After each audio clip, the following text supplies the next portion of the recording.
오늘 본문 말씀은 아주 중요한 장소 두 곳이 나옵니다. 한 곳은 두로라는 곳이고 한 곳은 가이사랴입니다. 지금 바울 일행은 어디를 가고 있냐면 예루살렘을 향하여 가고 있습니다. 각 교회에서 헌금한 헌금을 바울이 다 모아가지고 그것을 가지고 지금 예루살렘으로 가는 중입니다. 그런데 그 예루살렘으로 가는 그 길에 많은 이야기들이 들리는 것이 바울에게 들립니다. 가면 잡힙니다. 유대인들이 벼르고 있습니다. 왜 그렇습니까?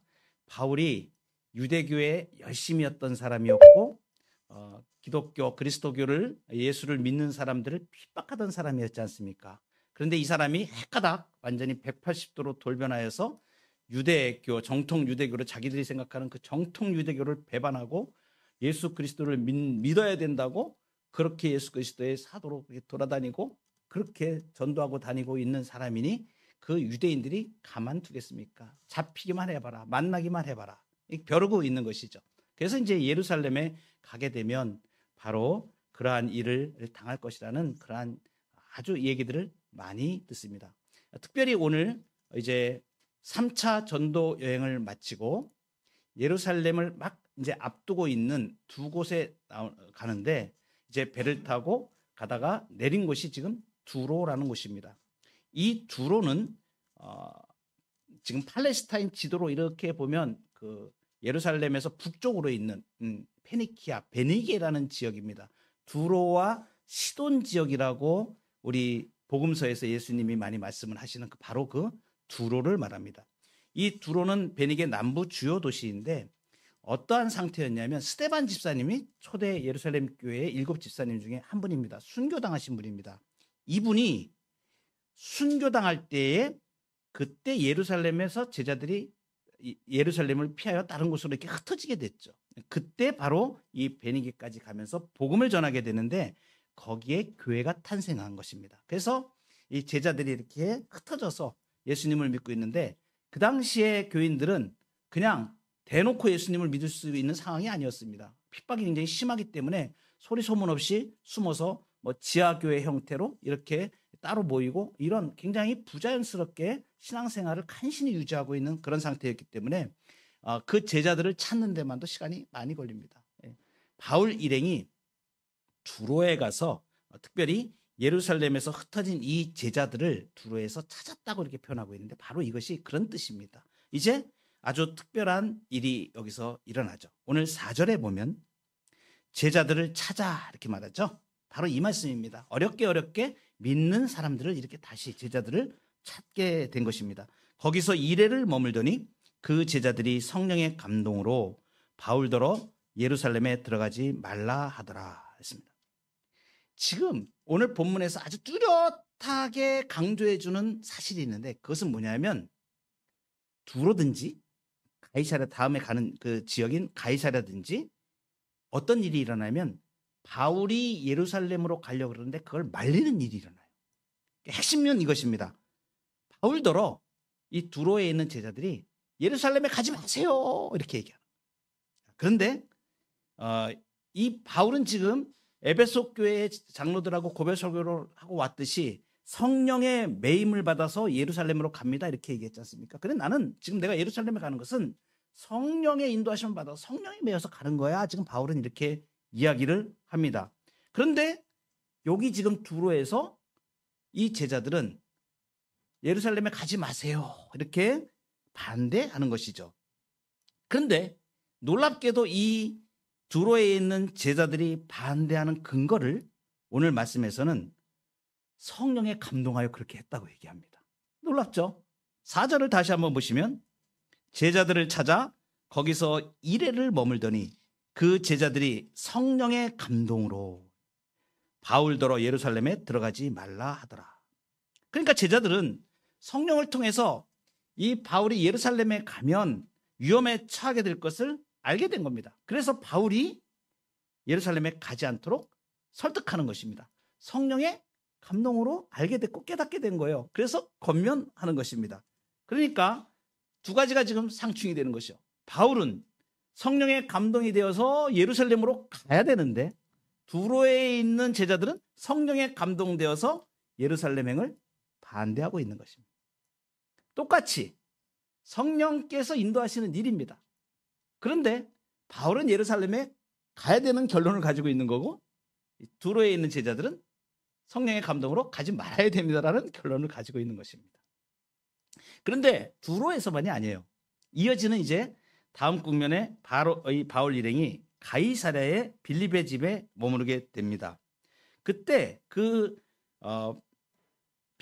이 빌립은 어떤 빌립을 말하냐면 초대교회의 7 집사 중에 한 사람인 빌립을 말합니다. 이 사람이에요. 그러니까 그 빌립이 지금 가이사랴에 머물고 있는 겁니다. 나중에 이제 전도하다가 이 빌립이 최종적으로 머무는 곳이 가이사랴 지역입니다. 근데 지금 거기에 빌립이 이제 가게 되는 거예요. 그때 예루살렘에서, 유대에서 아가보라고 하는 한 선지자가 방문합니다. 이 아가보 선지자도 꽤 유명한 사람입니다. 과거 10여 년 전에 안디옥에서 천하의 큰 흉년이 들 것이다 이렇게 예언했던 사람이에요. 글라우디오 때 그 흉년이 이루어집니다. 그러니까 그 당시에 교회에 이 아가보라는 선지자는 선지자로서 인정을 받고 있던 사람인 걸 우리가 알 수 있죠. 근데 이 아가보 선지자가 유대로부터 이렇게 왔는데 바울 일행에게 다가와서 갑자기 바울이 차고 있는 전대로 된 띠를, 전대로 쓰는 그 띠입니다. 그것을 취하더니 자기 수족을 묶고 예언을 합니다. 이 띠의 주인이 예루살렘에서 내가 이렇게 지금 묶인 것처럼 퍼포먼스를 하는 거죠. 보여주는 거예요. 내가 묶였잖아. 이렇게 묶인 것처럼 이 띠의 주인이 예루살렘에 가면 묶일 거야. 이렇게 이방인들에게 넘겨질 거라고 예언을 합니다. 이 예언의 출처도 보면 11절에 보면 이 예언의 출처도 분명하게 성령이 말씀하시되 이렇게 말씀합니다. 그러니까 지금 두로 지역에서는 제자들이 성령의 감동으로 이 바울이 예루살렘에 가면 핍박을 당할 것을, 결박을 당하고 이방인들의 손에 넘겨질 걸 알고 만류한 것이고, 또 이 가이사랴에 왔을 때, 빌립의 집에 왔을 때도 마찬가지로 이 예언하는 걸 듣고 거기 있던 모든 성도들과 특히 바울과 계속 이렇게 같이 전도여행을 하고 있는 일행들, 누가를 비롯한, 오늘 사도행전을 기록한 누가를 비롯한 이러한 사람들이 전부 다 이 아가보가 예언한 걸 듣고 예루살렘에 가면 큰일 나겠구나 하면서 눈물을 흘리면서 다 말리는 것입니다. 이러한 사실들을 통하여서 우리가 알 수 있는 사실들이 있어요. 지금 성령의 감동이 똑같이, 성령의 인도하심이 바울에게도 있고 이 제자들에게도 있고 또 빌립 집에서 있었던 예언자들에게도 있고 있습니다. 그런데 그것이 더 상충이 된 이러한 상황이 되는 것이죠. 이것을 통해서 우리가 알 수 있는 게 뭐냐면 성령의 인도하심에는 다양성이 있다는 사실이에요. 그러니까 신자는 누구에게나 성령께서 음성을 들려주셔요. 그런데 그 음성이 서로 다르게 나타날 수 있다는 사실을 우리가 알아야 됩니다. 특별히 교회가 경직되어지면 교회의 직분자들이 자신의 직분을 내세워서 자신의 생각이 성령의 뜻에 더 가깝다고 주장할 수가 있습니다. 이렇게 되면 이제 이 자신의 직분이 더 높으니까 성령님은 이분에게는 역사하고 그리고 다른 사람에게는 이렇게 잘 역사하지 않는 거야. 이렇게 오해하면 신앙생활을 할 수가 있는데 그렇지가 않습니다.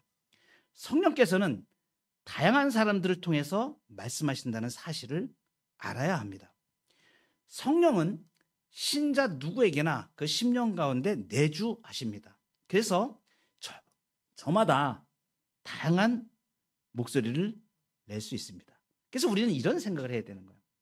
성령님은 나에게만 말씀하시고 감동하는 것이 아니고 신자 누구에게나 말씀하시고 감동하신다는 사실을 알아야 됩니다.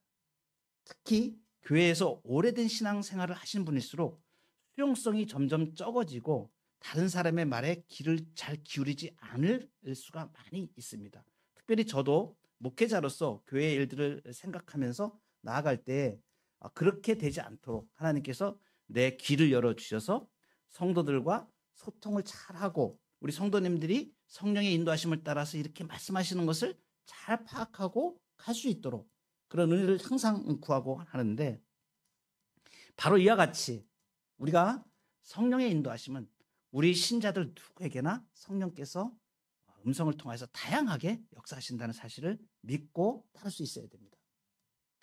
제가 어느 시흥에 있는 어느 한 교회 목사님의 간증을 들었습니다.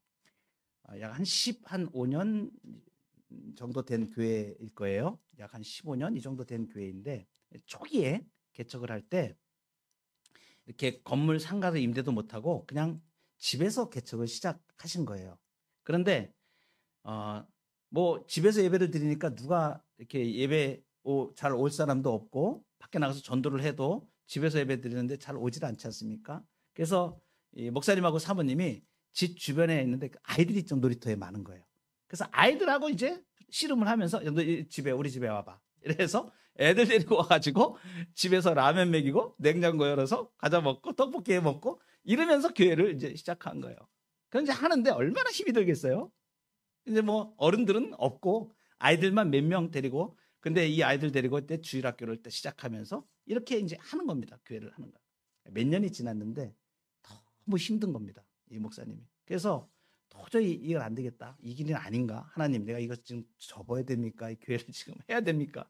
말아야 됩니까? 고뇌하고 눈물 흘리면서 막 너무 얼마나 갈급하겠어요. 그죠? 이렇게 지금 계속 해야 되나? 뭐 재정적으로 넉넉한 상태도 아니었거든요. 그 목사님 가정들 보면 진짜 먹기 힘든 그런 상황에서 애들이 또 얼마나 잘 먹어요. 그러니까 냉장고 개방해가지고 먹이려면 얼마나 힘들겠어요. 너무 힘들어가지고 이제 그만해야 되려나 보다 이렇게 생각하고 기도를 하고, 하나님 어떻게 해야 됩니까? 기도를 하는데 놀라운 일이 일어난 거예요. 갑자기 주일날 아이들이 헌금을 이렇게 조금씩 하는데 정말 생각지 않게 그 주일에 헌금 봉투가 다 있는 거예요. 헌금 봉투가 있는데 아이가 헌금을 한 거예요. 어린아이가 헌금을 했는데 거기 뭐라고 써있냐면, 하나님 우리 교회 건축하게 해주세요. 그리고 1,000원을 헌금을 한 거예요. 이 목사님이 그걸 보고 건축에 대한 뭐 이런 거 얘기도 안 했답니다. 한 번도 그 아이들한테 무슨 건축 얘기할 일이 뭐가 있어요. 그런 가르치거나 이런 거 얘기한 적도 없는데 느닷없이 아이가 헌금을 하는데, 하나님 우리 교회 건축하게 해주세요. 눈물을 팡팡 흘렸다. 이 목사님이 그 헌금 봉투를 들고 눈물을 팡팡 흘리고, 내가 믿음만큼도 못 되는구나. 그러면서 거기서 눈물로 해결을 하고 다시 마음을 다잡고 계속하여서 지금 목회를 잘하고 계세요. 그리고 많이 부흥하셔서 지금 상당히 성도님들도 많고 시흥에서 아주 건강한 목회를 잘 하고 계십니다. 우리가 생각하지 못한 일들이 성령께서 그 아이를 통해서 이렇게 역사하시잖아요. 어디서 어떻게 성령께서 역사하실지 우리는 몰라요. 그러니까 우리가 길을 열어놓고 성령께서 세미한 음성을 나 아닌 우리 교회 성도 누구에게라도 그렇게 하실 수 있다 라는 마음을 열어놓고 우리가 다양한 관점에서 이렇게 믿음 가운데 보는 시각이 얼마나 중요한가. 그래서 성령님의 인도하심에는 다양성이 있다는 것을 알고 깨닫고 믿음 가운데 거여가면 좋겠습니다. 로마서 12장 10절에 형제를 사랑하며 서로 우애하고 존경하기를 서로 먼저 하며 이렇게 말씀하십니다. 그래서 성령께서 이분에게 역사하신다, 성령께서 이분을 인도하신다라는 마음을 가지고 항상 교회에서 성도들에게 마음을 열고 귀를 기울여서 성령께서 하시는 음성에 귀를 기울여가는 저와 여러분 되기를 바랍니다. 두 번째는 성령의 인도하심에는 일치성이 있습니다. 지금 두로의 제자들이 성령의 감동으로 바울더러 예루살렘에 들어가지 말라고 그렇게 만류를 하죠. 그런데 결국은 어떻게 됩니까? 성령의 감동으로 이들은 물론 그 바울에게 인간적인 안타까움을 가지고 가면은 고난을 당할 게 뻔한 건데, 그러니까 가지 말라고 이렇게 만류를 하는 거죠. 그렇지만 끝내 고난의 길을 가겠다는 바울의 결심을 존중합니다.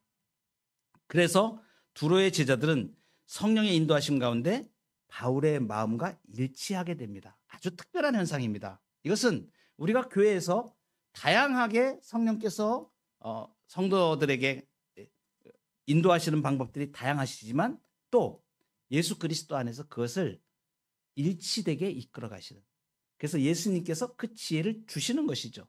그래서 5절에 보면 이 여러 날을 지낸 후 우리가 떠나갈새 그들이 다 그 처자와 함께 성문 밖까지 전송하거늘 우리가 바닷가에서 무릎을 꿇어 기도하고 그랬습니다.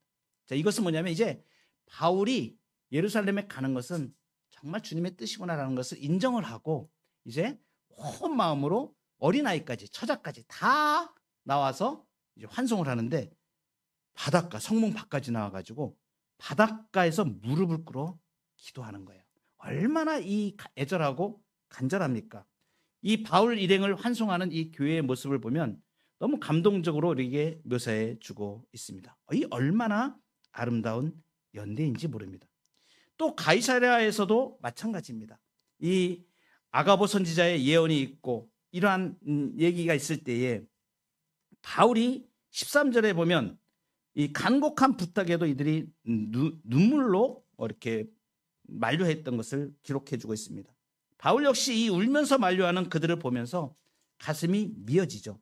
그렇지만 주님께 받은 사명을 놓을 수가 없는 것입니다. 그래서 바울은 끝내 고난의 길을 가겠다는 결심을 이야기하죠. 그리고 성도들은 또 동료들은 그것을 하나님의 뜻으로 인정을 합니다.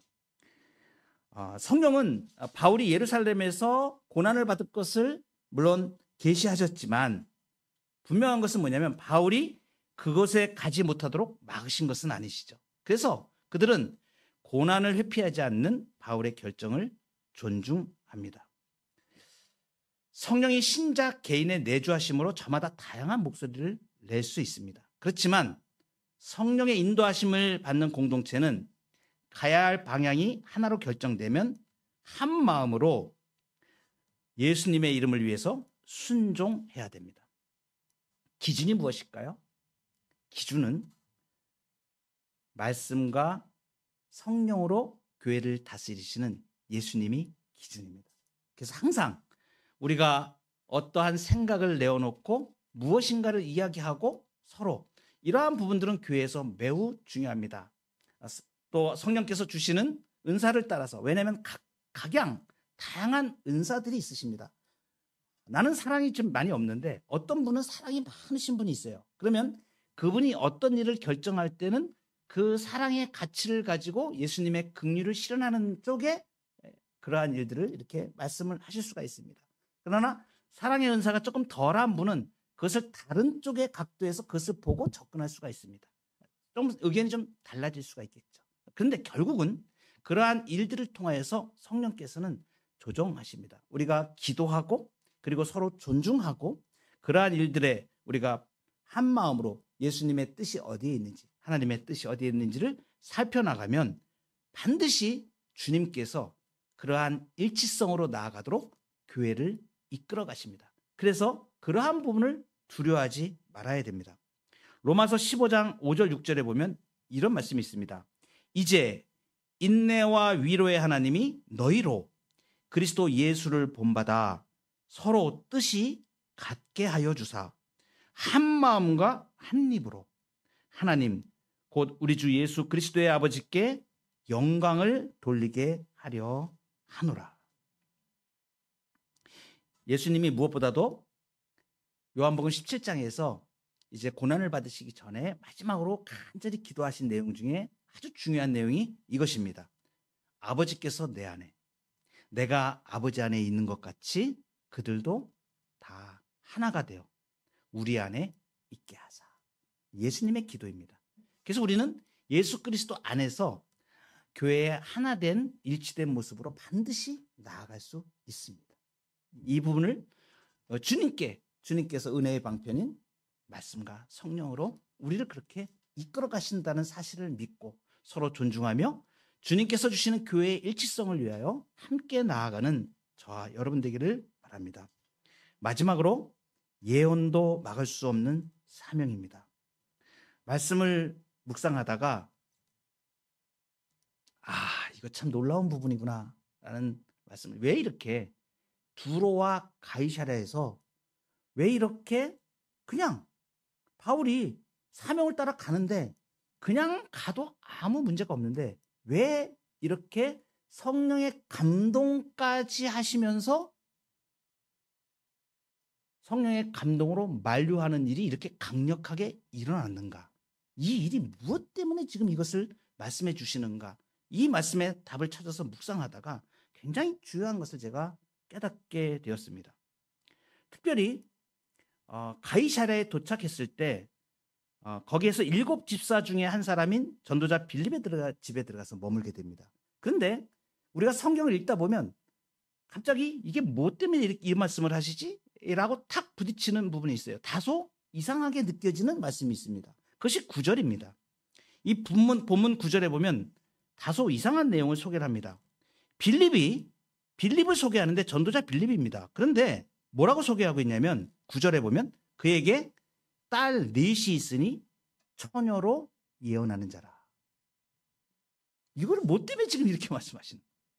이 빌립이 사도행전 8장에 보면 초대교회 7 집사 중에 한 사람으로 주의 지시하심을 받아서 우리가 잘 알죠. 많은 전도를 하고 이적도 행하고 병고침도 행하고 이렇게 하다가 주의 사자의 지시하심을 받아서 예루살렘 남쪽으로 내려가라고 합니다.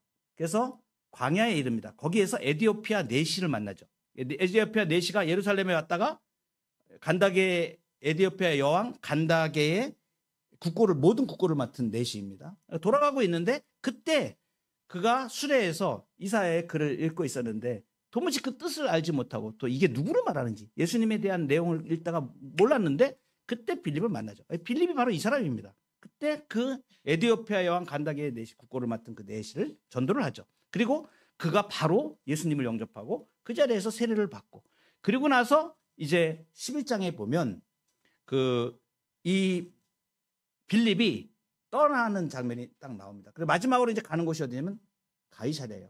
근데 그때부터 지금 몇 년이 흐른 거냐면 약 25년 정도가 흐른 상황입니다. 그러니까 지금 이 빌립이 가이사랴에 가서 25년을 지금 있는 거예요. 그 딸을 낳죠. 그 딸이 넷이 있는 거예요. 그러니까 20대 전부 된 딸들이죠. 그런데 이 딸들이 전부 예언의 은사를 받은 거예요. 예언의 은사를 받은 걸 지금 말하고 있는 것입니다. 왜 굳이 이 딸 넷이 예언의 은사를 받았다는 걸 지금 얘기하는가?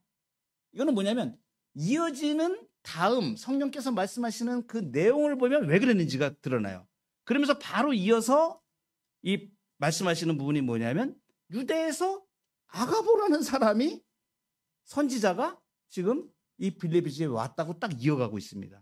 그러니까 빌립의 집에 있는 처녀 넷하고 이들이 지금 예언의 은사를 받은 거 하고 지금 유대에서 아가보가 와서 예언하는 거 지금 연관이 있는 거예요. 무슨 말씀을 하고자 하는 거냐면 아가보가 와서 바울이 띠를 띠고 있는 그 전대를 딱 자기가 가지고 치해서 묶으면서 이 띠의 임자가 지금 이런 일을 당한다. 예루살렘에 가면. 이걸 예언하지 않습니까?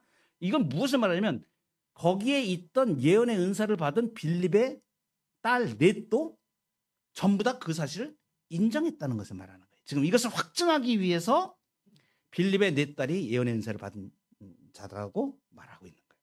그러니까 이 사실이 지금 뭐라고 지금 이 말씀을 하고 있는가?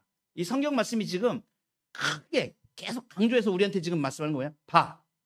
성령이 말씀하신 거 맞잖아. 분명하게 성령께서 선지자를 통해서 말씀하셨잖아. 그리고 거기에 빌립의 딸 넷도 분명히 다 인정하고 모든 사람이 인정할 정도로 예루살렘에 가면 안 된다고 성령의 감동으로 얘기하고 있잖아. 그럼에도 불구하고 지금 분명하게 그렇게 하면 안 돼. 너무나 확실한 예언이야. 너무나 확실한 은사고 분명하게 모든 사람이 인정할 만한 내용이야. 성령의 감동으로 성령의 말씀으로 말씀하시는 거야. 이렇게 지금 강조하는 이유가 무엇을 말하는 거예요? 그럼에도 불구하고 도대체 바울이 그 성령의 말씀으로 예언을 통하여서 확실하게 확증하는 것에도 불구하고 바울이 예루살렘을 향하여 갈 수 있는 그게 무엇 때문에 그렇게 하는지. 예언을 막을 수 없을 정도로 그렇게 강력한 성령의 예언을 막을 수 없을 정도로 강력한 그것이 무엇이었냐를 지금 말씀합니다.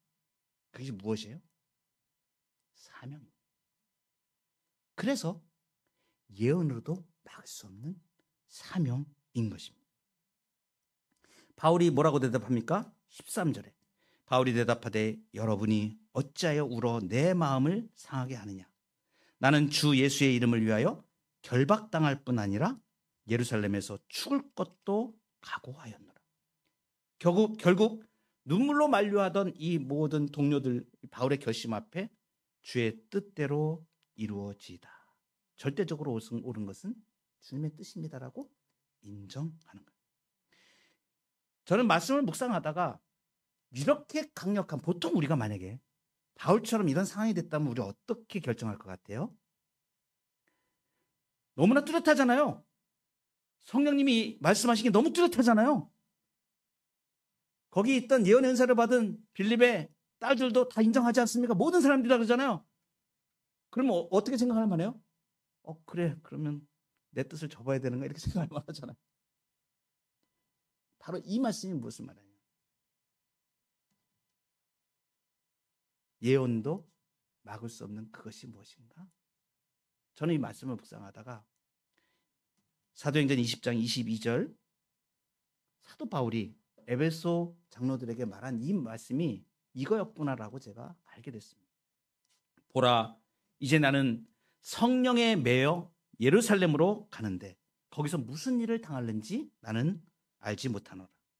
오직 성령이 각성해서 내게 증언하여 결박과 환난이 나를 기다린다고 하나 내가 달려갈 길과 주 예수께 받은 사명 곧 하나님의 은혜의 복음을 증언하는 일을 마치려 하면은 나의 생명조차 조금도 귀한 것으로 여기지 아니하노라. 무엇입니까? 바울은 다메섹 도상에서 예수님을 만난 이후로 죽을 수밖에 없는 나를 새로운 피조물로 만드신 그 예수 그리스도의 은혜가 가슴 속에서 계속해서 펄펄 끓어 넘치고 있는 것입니다. 죄의 권세에서 나를 해방하여 주시고 완전히 나를 의롭다고 여겨주셔서 구원의 은총을 베풀어 주신 예수. 이 은혜를 내가 증거하지 않을 수 없다. 그래서 이 은혜의 복음을 예언도 막을 수 없는 사명이 된 것입니다. 우리 마음속에 이렇게 구원의 은총에 대한 감격과 이 은혜가 평생에 넘치시기를 바랍니다. 여러분의 삶을 통하여서, 그래서 삶의 현장에서 어떠한 일보다 나는 주님께 받은 이 은혜가 가장 고상함, 예수 그리스도를 아는 지식이 가장 고상함으로 인하여 주님이 내게 주신 그 사명을 따라 믿음의 길을 꿋꿋하게 잘 걸어가시는 저와 여러분 되기를 소망합니다. 기도하시겠습니다.